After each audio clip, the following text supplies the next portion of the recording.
Πάμε για ένα ψητό κιδόνι στο φούρνο. Φανταστικό επιδόρπιο. Κόψε 4 κιδόνια σε 8 τεμάχια το καθένα. Αφαίρεσε πυρήνα και κουκούτσια. Θα μπήξω στο κάθε κομμάτι ένα καρφάκι γαρίφαλο. Σε ένα ταψί ή ένα πυρέξ θα ρίξω ένα μπουκάλι μαυροδάφνη. Αυτή η ποσότητα είναι για 4 κιδόνια. Θα τρίψω μέσα ένα μήλο για πιο δεμένο σιρόπι. Θα ραδιάσω μέσα τα κιδόνια. Θα τα πασπαλίσω με ένα μείγμα καστανής και λευκής ζάχαρης.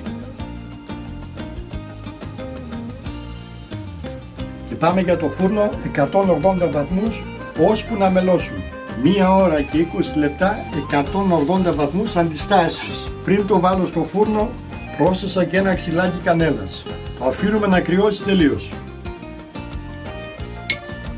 Και πάμε να απολαύσουμε. Με λίγη σαντιγί από φρέσκια κρέμα γάλακτος,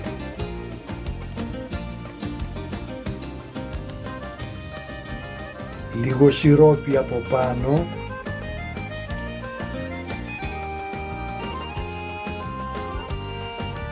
και λίγο λιωμένο μήλο.